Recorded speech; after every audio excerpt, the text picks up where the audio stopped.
to create peace, power, and prosperity in your one precious life. Discover your unique purpose on our planet and how you can best serve. So now, let's learn how we can be peaceful, powerful, and prosperous.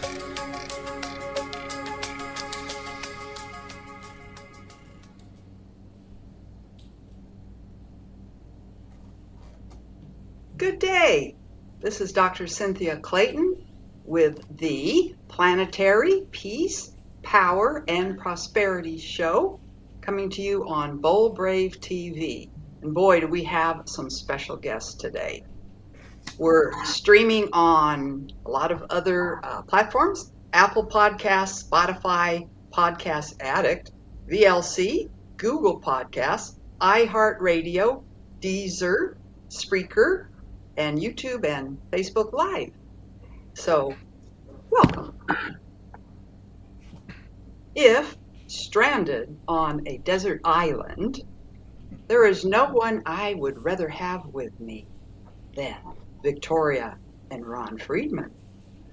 With them, you would explore the deep questions of life. These are quintessential mentors, and you might discuss, who are you?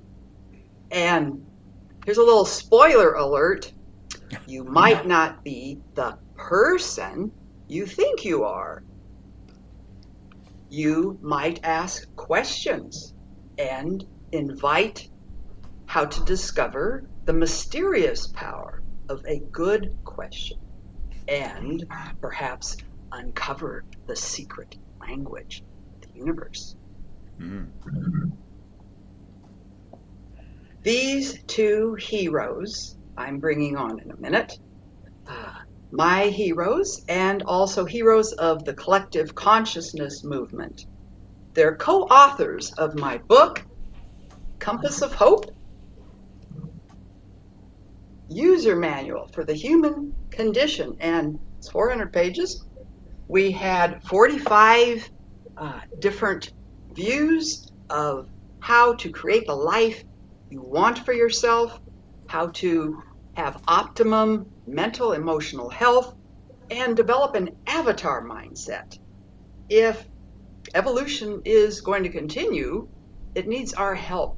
We need to learn how to think better, and therefore we can change the world when we change our thinking. So if you don't know about Compass of Hope, go to my website, cdclayton.com, and read about it there, or just go to Amazon and get the book. So Marcy Shimoff, #1 New York Times bestselling author, said of Compass of Hope, this book offers a toolkit of practices to navigate humanity's rising.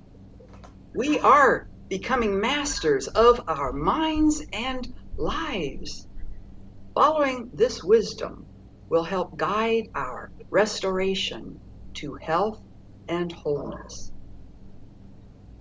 Today, Ron and Victoria share their insights from the book and also introduce us to a very special Vistar method from VistarView, which is their website, VistarView.org. And let me tell you a little bit about my heroes. Ron Friedman, MD, and Victoria Friedman are co-founders of VistarView, a nonprofit organization dedicated to self-discovery, spontaneous creativity, and collective consciousness. They developed the Vistar method, a structured format for enlightened meetings.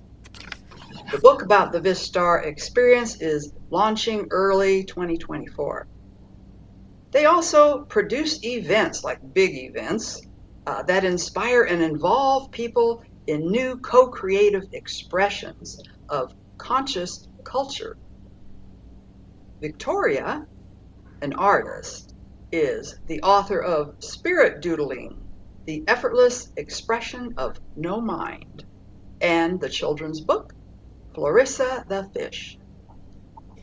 Ron is the author of 2 poetry books, Unaccustomed Looking, Insights on the Path, and Forever Looking. Victoria and Ron serve on the board of directors of the Friends of the Institute of Noetic Sciences in New York City, on the advisory board of the Source of Synergy Foundation. They're also founding members of Co-Creators Convergence, and Victoria serves on the board of Unity Earth. So I'd like to introduce you to Ron Friedman first, and he will lead us on a journey, perhaps even a quest, on how to discover the mysterious power of a good question.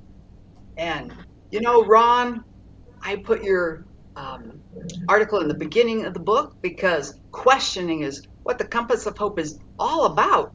We want to create a new life. We have to question like everything, our beliefs, where do we get them from? Our attitudes, perspectives, habits, our behavior. However, I'm turning this over to you now, Ron, and it seems to be a sacred journey you're inviting us to take. So lead us on a journey. What is a good question? And what is this mysterious power? Well, thank you, Cynthia, and thank you very much for a wonderful introduction. And the book, which is now absolutely essential in the current situation. We need a compass for sure. Humanity needs a compass. It certainly needs new hope, new vision, and even a new certainty about a direction in which we are all traveling. Um, there's no question that anyone with any degree of inclination towards spirituality, and that's not a great word, but we'll use it for now, um, has to deal with the inner world, with the questions that come up within each one of us and challenge our deeply held beliefs um, that we have had perhaps for a long, long time. So it's a book whose time really has come, and the diversity of instruction and guidance and vision in it is really wonderful. One of the things about those of us who enter the so called spiritual journey, wherever it may lead us, is the need for a sense of mystery. The mystery of waking up to a day and having it completely formed around us from deep sleep where none of it was present. The mystery of being on this little blue marble suspended in infinite space. And really the mystery of admitting on a feeling level that we know so little, truly. Our bodies are a mystery to us. We inhabit them. We have no idea how these billions and billions of reactions go on in order to sustain us as a presence in this experience. So, this quality of mystery, which is connected with a feeling of wonder, what's going on here? Can I trust what's happening here? Where do I take my stand? Traditional religions, of course, we all know, many of us have been members of traditional religions and left. They couldn't provide the answers that we really so desperately wanted. perhaps we recognize now, in retrospect, that somewhere in the depth of all these religions, there are truths which point in the same direction, but they do not now, as they are formulated, provide an answer for most of us. So we need translators, and we are the translators. Where do we go? Do we have to travel to ancient Greece, to the side of a mountain where the ruins of a temple still stand, and on that temple is written across the entranceway this peculiar direction, which is so often quoted: know thyself. Know thyself. What does that mean? Know thyself. Who's going to know? What are they going to know? How do I begin?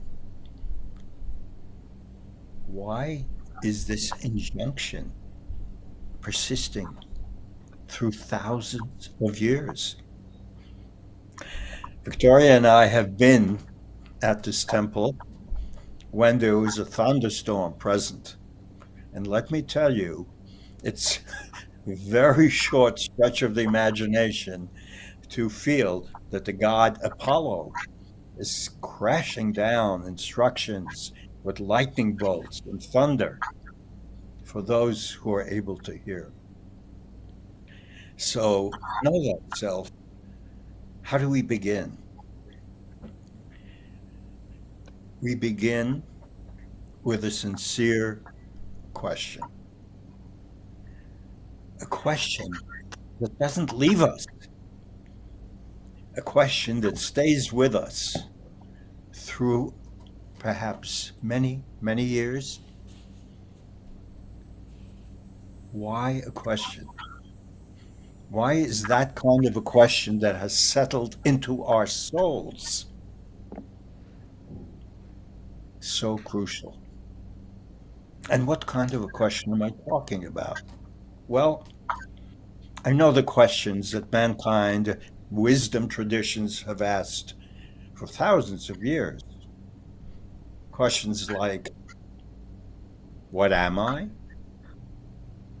Here in this moment and always? Why am I here? Is there meaning to my existence?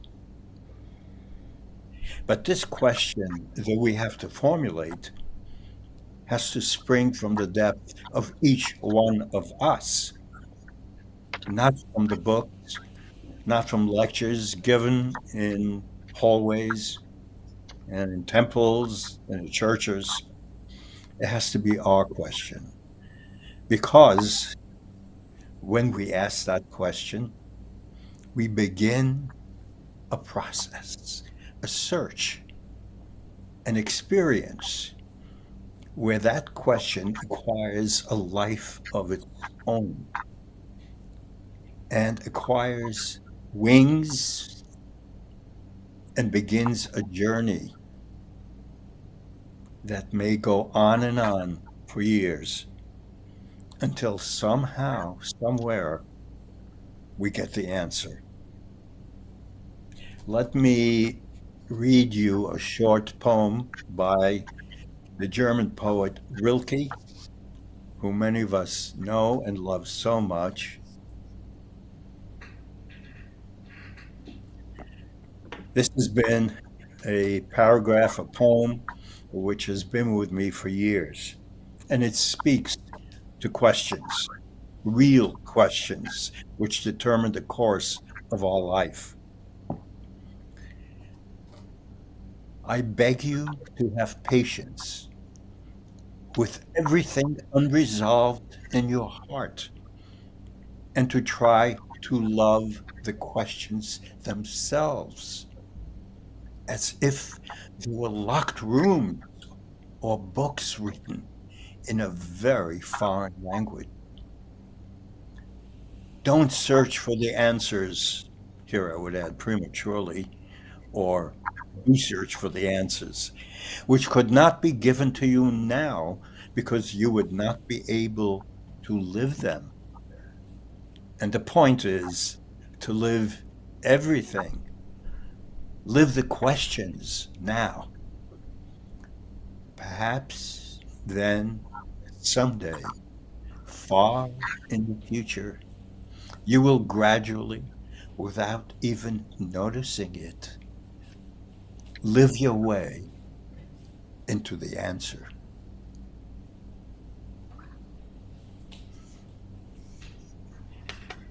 So,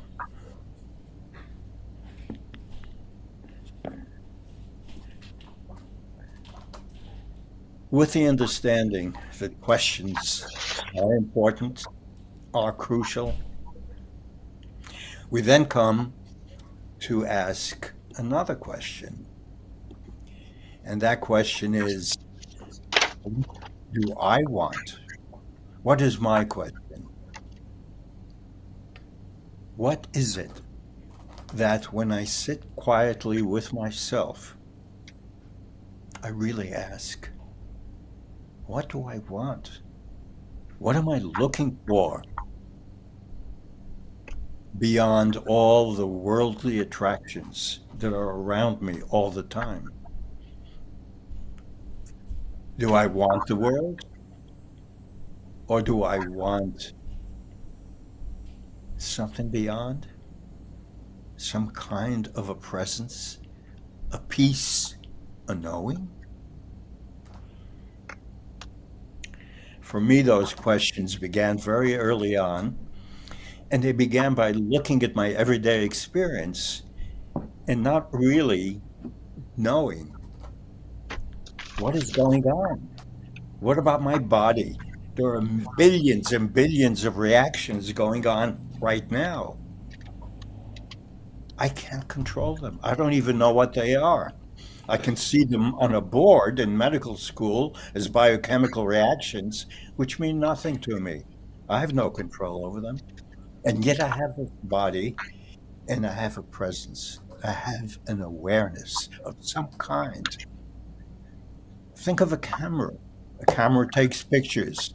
The camera is in relationship to its environment. But does the camera know it is a camera? Does it know it photographs?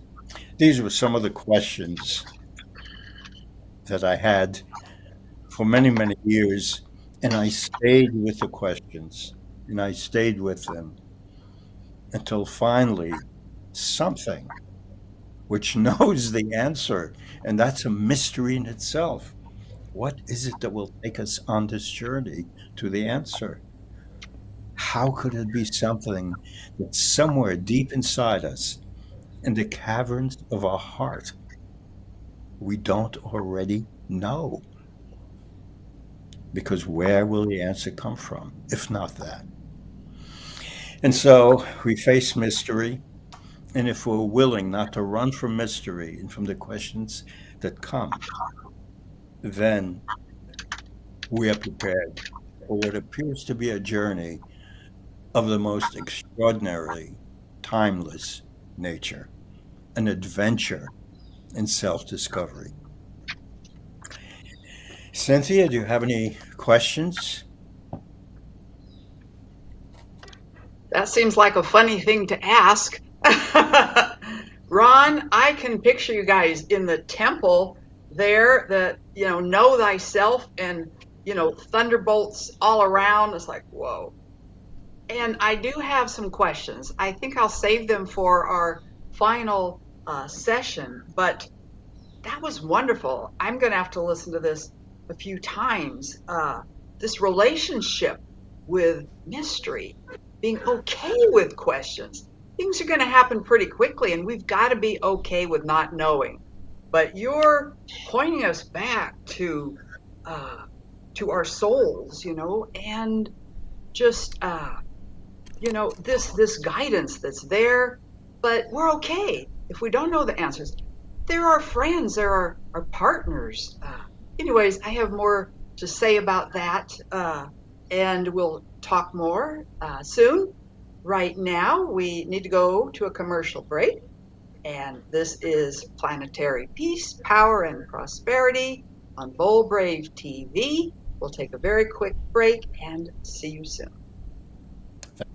What if there were a super tiny device that could diagnose the brain and is smaller than a single human hair? What if you could see inside the brain to help an epilepsy patient during surgery or to help the fight against Parkinson's disease?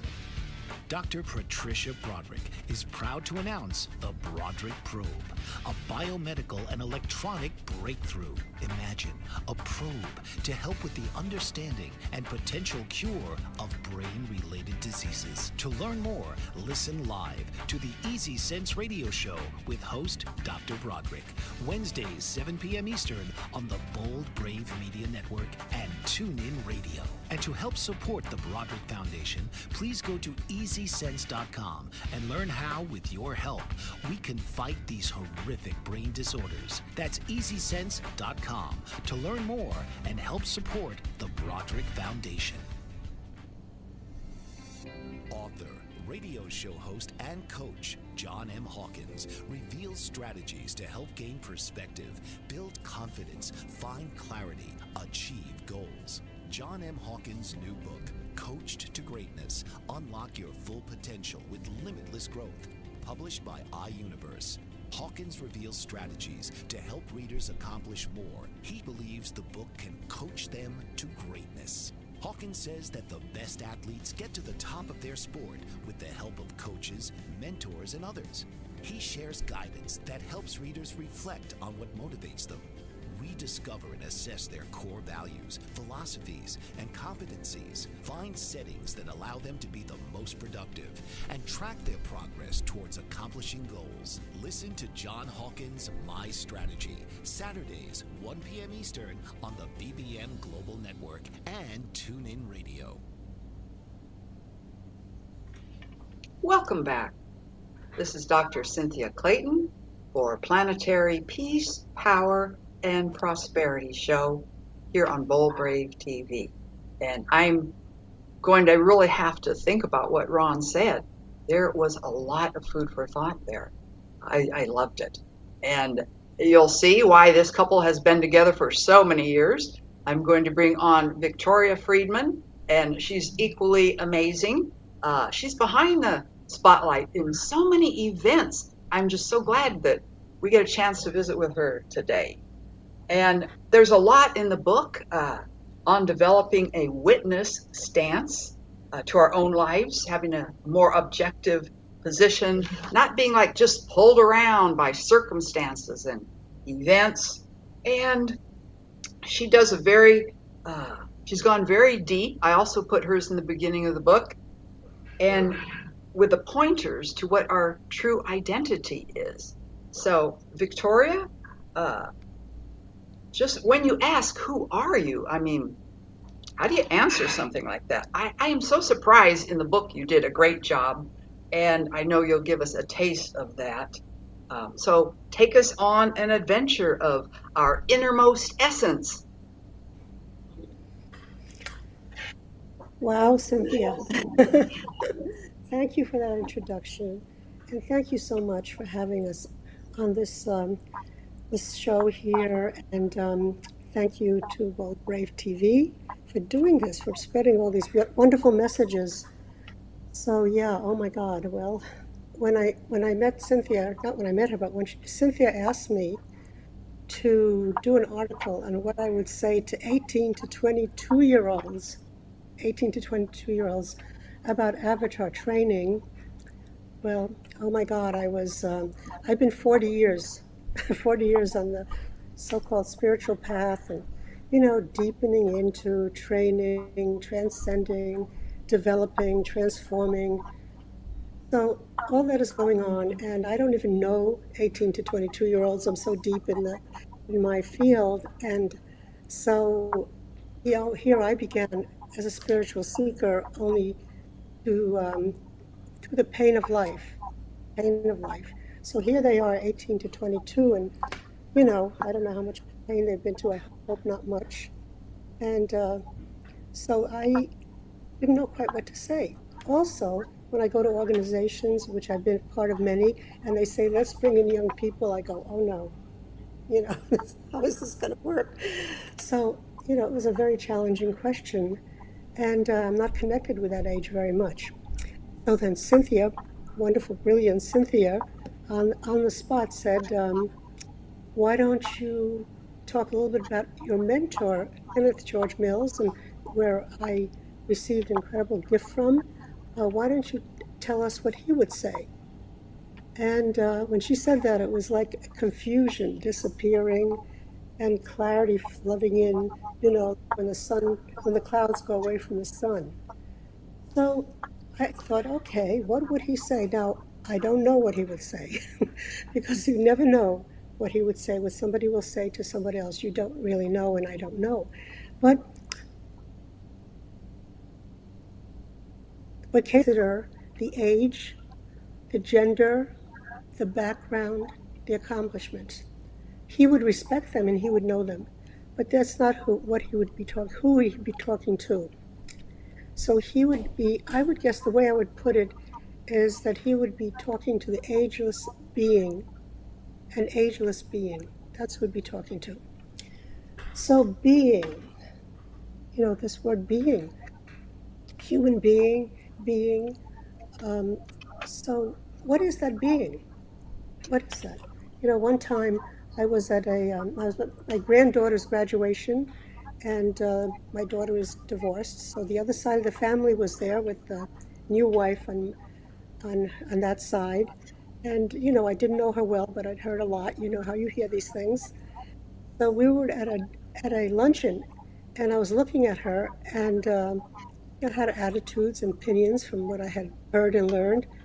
And I thought, well, what would it be like if I looked at her being? Now, if you think I know how that is, I don't know how to look at being. No, I just said that. I said, what if I looked at her being, whatever that is? So I'm looking at her and looking at her, and all of a sudden she begins to kind of transform, and she looks very exotically beautiful. She's a Sephardic Jew, and she's dark, and she looks very exotic. So that was interesting. Next thing I know, I'm with her at another occasion, and I look at her, out from me comes, you are a very beautiful, exotic looking woman. And she's, I think, taken aback a little bit. And, that was it. As we're leaving the event, she comes over to me. She said, I want to thank you for being with us this weekend. It's been such a great weekend to have you here, and I hope we can really keep our relationship going in the future. I couldn't believe it. I mean, this is what is that being? What is being? So being, as Ron said, and as Cynthia said, we think of ourselves as a person. Of course, I'm a person, separate. I have a body. I have a mind. I have feelings, and I admit that seems very real, and it is. So, how can we consider being? What is being? How can we find out that we are a human being? What is being in us? And as Ron said, there's no way to learn this. It's just a question, an investigation, an open kind of question. So, I've been doing this for years, and, like I have discovered in what is called Victoria here, I have discovered thoughts, lots of opinions, lots of, oh my God, creative thoughts, bad thoughts, paranoid thoughts, all sorts of thoughts. I have discovered feelings very easy, overflow, sadness, grief, anxiety, happiness, joy, that kind of thing, and definitely sensations in my body. Don't have to even say that. And so, I found those things, I found them, but were they being? Like, are thoughts being? Are my thoughts, thinking? Is thinking who I am, like Victoria's thinking? Is Victoria's thinking my thinking? My thinking, my chair, my water, it's mine. But who am I? If it's not, I'm not thinking. Thinking is not who I am. Thinking is what I think. So feelings, am I my feelings? Am I my feelings? Are feelings Victoria? Victoria feelings the same thing? No, they're feelings. Certainly intimate. but they're my feelings. And of course, the body, all the sensations in the body. So in spirituality, the first thing we kind of hear is, I'm not my body, my mind, or my feelings. So what could I be? What could I be? What could I be? So again, we come to this question of being, that question of our actual presence. That we can see those feelings, we can hear the thoughts, we are aware of our body. Could we be that very awareness? Could we be that very awareness to that body? We're so interested in objects, the body, the feelings, the cars, the movies, objects out there. And what we're enjoying is the awareness of them. Our awareness is what we are experiencing.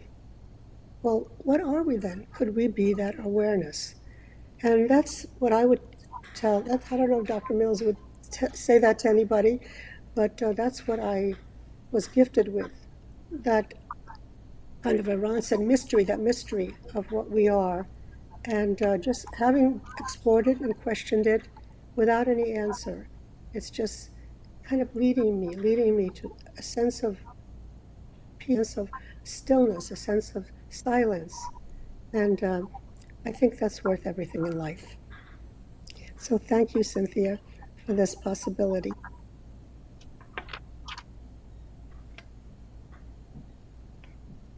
You know, when I asked Victoria if she would come onto the show, her and Ron, she was just finishing up with Peace Week, which is like really a big global event. And so she says, well, it's a good thing that peace isn't really dependent on outer things. And I thought that was really good. She follows her own guidance. And, you know, I think this is such a truth that you embody and got it from Kenneth Mills. I think this could be good for even 14-year-olds. I mean, if you tell them, you're noticing your thoughts, right? Okay, ask for maybe what it is. And, what kind of feelings are you having? Are you kind of sad today or whatever? You are noticing that, right? And the same thing in your body, okay? So if you're noticing the thoughts, noticing the sensations, emotions, noticing your body, what is it that notices that? Can't be it, because there's something noticing. So I really like how, you put it so clearly. This being, which likely could be the same being that is in all beings. Some of us feel there is only one being, and it is in everyone and everything. And as presence, as awareness, um, you also have some beautiful images in the book, and people do want to check out your doodling books. I mean, it's like a sacred art, doodling. Oh my gosh!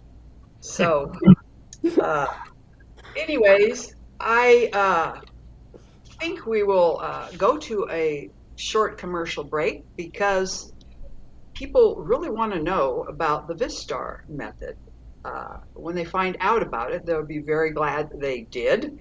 And in this next section, we get both of these lovely beings together, and we will hear from them about VistarView. So thank you for being here today. I'm sure you're enjoying this as much as I am. And right now, we'll take a short commercial break. So this is Cynthia Clayton for Planetary Peace, Power, and Prosperity Show on Gold Brave TV. Did you know that your beliefs create your entire reality, but it's the subconscious beliefs that do most of the creating?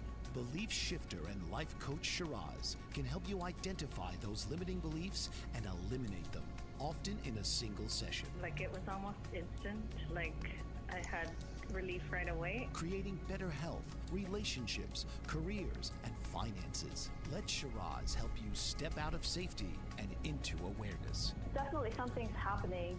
It's like a flow inside. It feels good. Whether in person or online, Shiraz provides personal coaching, belief shifting. Visit Shiraz at energeticmagic.com or call 416-529-7429. Energetic Magic on the BBM Global Network, Tuesdays at 7 p.m. Eastern. Find your greater happiness. Be well. Are you struggling to care for elderly parents or a spouse? Do you wonder if being a caregiver is making you sick? Are you worried about taking time off work to care for elderly parents and balance work, life, and caregiving? Has caregiving become exhausting and emotionally draining? Are you an aging adult who wants to remain independent, but you're not sure how? I'm Pamela D. Wilson. Join me for the Caring Generation radio show for caregivers and aging adults, Wednesday evenings, 6 Pacific, 7 Mountain, 8 Central, and 9 Eastern, where I answer these questions and share tips for managing stress, family relationships, health, well-being, and more. Podcasts and transcripts of The Caring Generation are on my website, PamelaDWilson.com, plus my caregiving library, online caregiver support programs, and programs for corporations interested in supporting working caregivers. Help, hope, and support for caregivers is here on The Caring Generation and PamelaDWilson.com.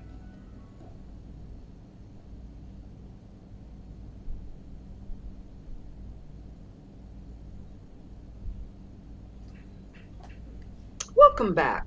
This is Dr. Cynthia Clayton with the Planetary Peace, Power, and Prosperity Show on Bold Brave TV with some very special guests, Ron and Victoria Friedman.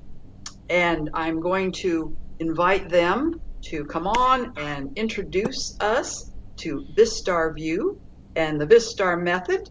And this is a spiritual approach to meetings and revealing the field of collective consciousness, evolutionary possibilities, human beings as divine co-creators of reality. I mean, this stuff is good. I experienced it in 2013 with Barbara Marx Hubbard, the Vistar method in a circle, and I'm telling you, they do this magic, and it should be the conscious evolution platform of any meeting, I feel. It's just so magical. It shifts the entire room of participants into a holistic and communal an event. The meeting is the event, not what you're talking about. Anyways, I know I made no sense, but they will. So here they are. Thank you. Thank you, Cynthia. Wonderful introduction. And I'm going to ask Victoria to give us an opening into this method. So, Victoria, if you would. Oh my God, Cynthia, you said it so beautifully, so beautifully. Yeah, this method happened to us. It happened to us. We didn't plan it. We couldn't have imagined it. It would have never been on a vision board because we started giving lectures years ago, live lectures in our community, and people started to come and we began to have a dialogue with the lectures. We'd present some teaching or some information, and then there would be a dialogue. And to fast forward, people stayed for around 25 years. I always forget the number, Ron. People stayed for many years, and so we began to see the evolution of how people can come together and awaken together and come into another sense of reality that has its own set of perceptions and perspective. Like if we're sitting in a meeting and everybody's talking, we're like in a basement. We're like in a basement. We walk in, we're like in a basement. And so very often, we try to redecorate the basement, or, we try to bring some artificial light into the basement. But it'd be much easier to go into the living room. Just go into that living room and together go into that living room, take an elevator or whatever, get beamed up into that living room. Because there, things look different. People look different. They're not in the basement anymore. They don't look the same. The situation isn't the same. We have light.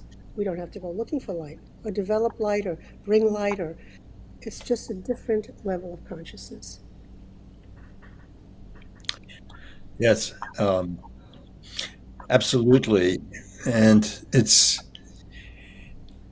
a realization, really, that there is much more that can be done in a gathering of conscious or wanting to be conscious human beings, to realize their own consciousness and find ways of accessing or realizing that consciousness as a new instrument for consciousness itself. How to use a group of individuals who are in a different state of realization of true unity, who know it as a direct experience, and they know the creativity that comes from that state of realization.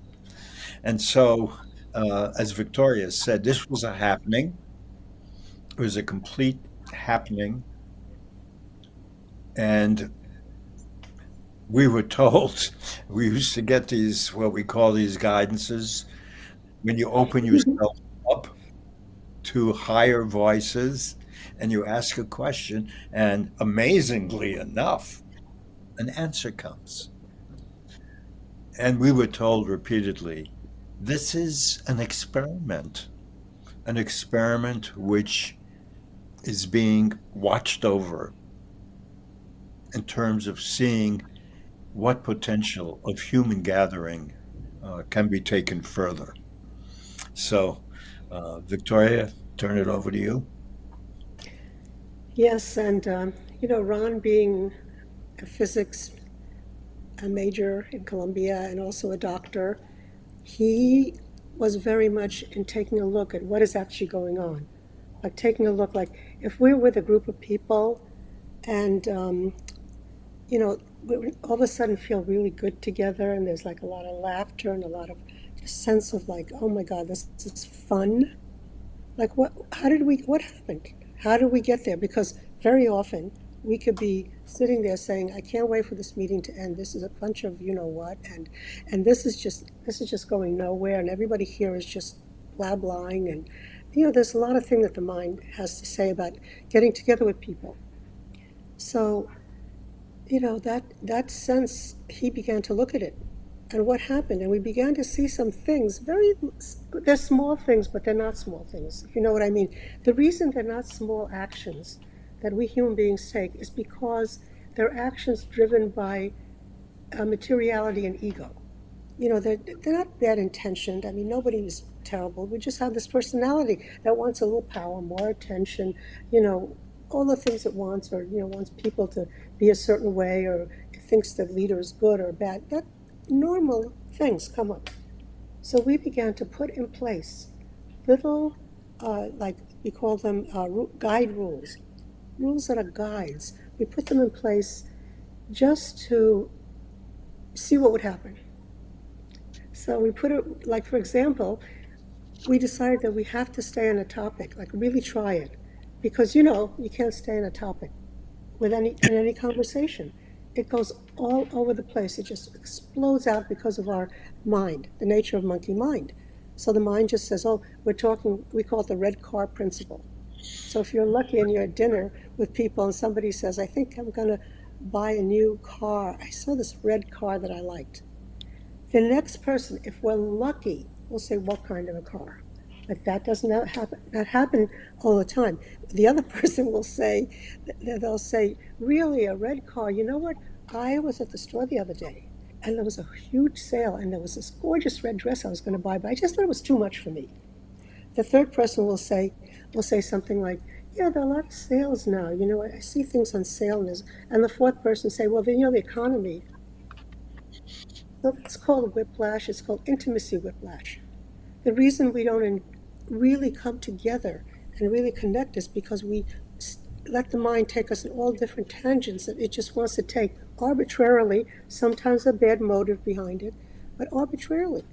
And that doesn't allow us to feel good. intimate, like to go home and say, that was a nice time. That one little thing.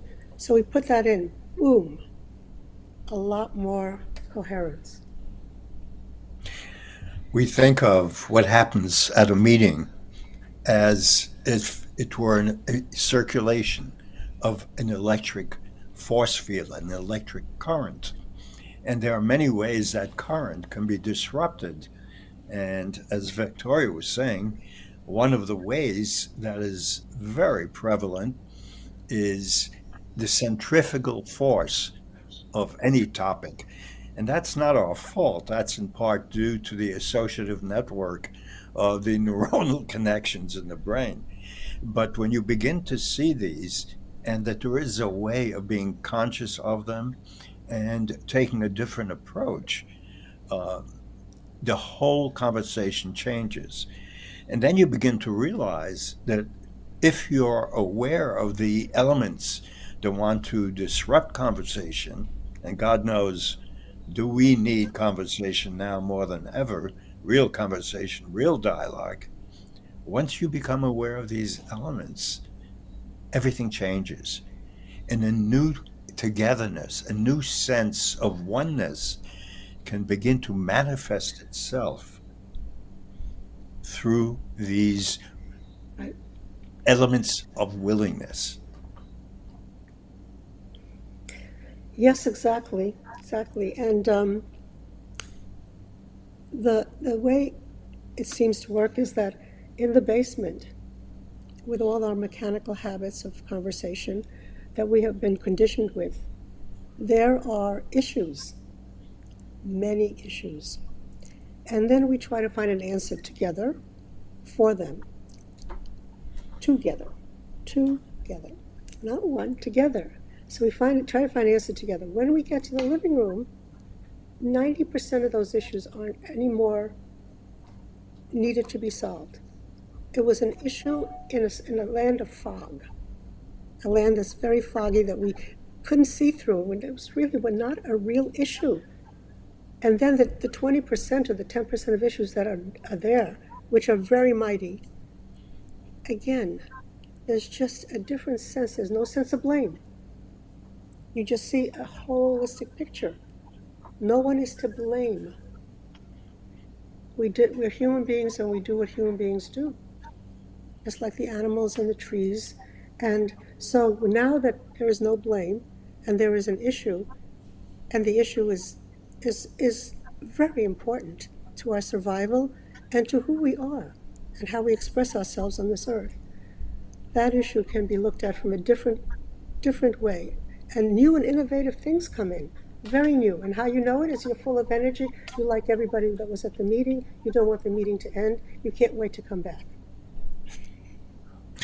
I think that was one of the incredible hallmarks of the way something wanted us to continue and to learn about it and to communicate with it and to continue to create with it. And so we were always astonished when these issues came up. Can you imagine 20 to 25 people over 18 years working together, creating together, and without conflict coming up? It sure did. It sure did. And yet, there was always this, I don't know what to call it, a neutralizing force that allowed us to come together again and go on and go on and continue to realize together and create together. So we are speaking of the same realizations, by the way, that David Bohm had in his study of dialogue. In his book on dialogue, he touches on these same elements of obstruction, of this flow, of this access to a different state of consciousness. But as Victoria is saying, it's just amazing when you begin to actually see what wants to take things apart, the sense of unity apart. For example, we did something like asking people to make a simple sacrifice like not using names when they give their contributions. That met quite a bit of resistance. But it is remarkable when you do not personify an event by using names. Victoria? Well, I think Cynthia's going to have to tell us when to stop because we could talk about this forever. Cynthia, so I guess what I wanted to say as an ending kind of here is that, so we talked about being in the basement with no I light like and that. it's Beam me up damp. into your basement anytime because I know we're going right to that room with all the light. Exactly. So now we're in the living room, but there is, the penthouse, so to speak, the penthouse.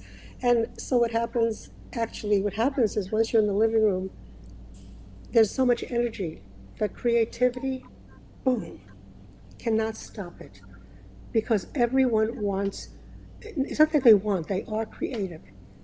And not only are they creative, but they're more creative than they were on their own. See, no matter who the person was in the basement, they could be a great artist. When they get into this field, they want to do it together with other people, not in any way diminishing ourselves, not a sense of empowering what we really are. So you don't have that. The mind has a conflict. If I give this up, this basement, great artist, then I will just become one of all the other artists here. Nobody will know my name. Not true. It doesn't feel like that. What it feels like is like even more wonderful, like surprising, because it's surprising. It's so different. It's like you never thought you would do it. It's beyond the sum of the parts or any individual, as we've been saying for years. So yeah, the creativity went out to bounds, and theater came up, and music, and all sorts of things. So I would thank have you so. loved to seen you guys wandering around, delivering Rumi's poetry. Oh my gosh. We need more enlightened meetings. In fact, every meeting that we have should be enlightened if we're really wanting an outcome that can, teach us something. And I just love how you said uh, this electric force field and its oneness manifesting itself in the group. So you may be going there looking for an answer or just seeing, what kind of state of group consciousness you can be in. And all of a sudden, you have some guidance going on there. So I think Yes. this is the next step for uh, any meeting, realizing this consciousness that just wants to be here now and it needs tools, us, uh, anyways. Um, thank you. So we are going to go to one last commercial break, and then I will tell you who our guest is next week, and bring the Friedmans back on just so we can see them again. So this is Cynthia Clayton on Planetary Peace, Power, and Prosperity, coming to you from Bold Brave TV. See you in a moment. What if there were a super tiny device that could diagnose the brain and is smaller than a single human hair? What if you could see inside the brain to help an epilepsy patient during surgery or to help the fight against Parkinson's disease? Dr. Patricia Broderick is proud to announce the Broderick Probe, a biomedical and electronic breakthrough. Imagine a probe to help with the understanding and potential cure of brain-related diseases. To learn more, listen live to the Easy Sense radio show with host Dr. Broderick, Wednesdays 7 p.m. Eastern on the Bold Brave Media Network and TuneIn Radio. And to help support the Broderick Foundation, please go to EasySense.com and learn how, with your help, we can fight these horrific brain disorders. That's EasySense.com to learn more and help support the Broderick Foundation. Author, radio show host, and coach John M. Hawkins reveals strategies to help gain perspective, build confidence, find clarity, achieve goals. John M. Hawkins' new book, Coached to Greatness, Unlock Your Full Potential with Limitless Growth, published by iUniverse. Hawkins reveals strategies to help readers accomplish more. He believes the book can coach them to greatness. Hawkins says that the best athletes get to the top of their sport with the help of coaches, mentors, and others. He shares guidance that helps readers reflect on what motivates them, rediscover and assess their core values, philosophies, and competencies, find settings that allow them to be the most productive, and track their progress towards accomplishing goals. Listen to John Hawkins' My Strategy, Saturdays, 1 p.m. Eastern on the BBM Global Network and TuneIn Radio. This is Cynthia Clayton and the Friedmans, and we welcome you back. I have a special guest next week, another special guest. It is Orion J. Goodwin, or A.J. Goodwin. He's a lifelong advocate for inspiring and healing the world through music, literature, and the arts. Likely you've heard some of his music. He's the CEO, co-founder, and executive director of Waterfall Music, where he oversees all creative projects and leads the legacy of the Paul Lloyd Warner Foundation. Paul Lloyd Warner died recently. I'm sorry, I don't know when. But for 30 years, they worked together, and they went to places like the Grand Canyon and some of the other most breathtaking locations like Yosemite, and they made music right there. And they marketed it, promoted it. And AJ's passion for music and the arts stems from his belief in the transformational power to heal and inspire people. He's committed to promoting environmental mindfulness, and he brings this message to audiences through his art. Also, recently, National Geographic and the Smithsonian did an episode documentary, Secrets of the Great Barrier Reef. So he'll share his stories of healing and transformation, highlighted by great music, and Paul Lloyd Warner. What a gift to humanity. So we just have a minute left, my friends.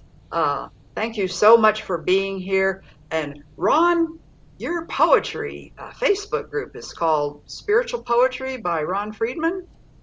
Is that it? Poetry of the Spiritual Path. Yes. If you like poetry, check it out. His is there, of course, in the books also. And get Compass of Hope. I wish I could show you Victoria's doodles in there, but I am just so blessed, and all of us are, who heard this message today. And we wish you well on your journey with the mystery, and just chill out, find other people like these two, start in the basement, ask questions. The oneness will show up. Anyways, bless you guys. I love you. Thank you. Thank you, Cynthia. Thank you so much. Thank you. Thank you.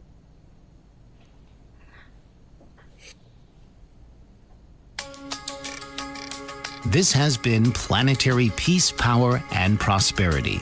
Listen each week as 4 unique co-hosts, Dr. Janet Smith Warfield, Duncan McClintock, Angelica Christie, and Carolyn McGee will help to bring peace, power, and prosperity into your own life. Let's create, co-create, and manifest a peaceful, powerful, prosperous planet together and forever.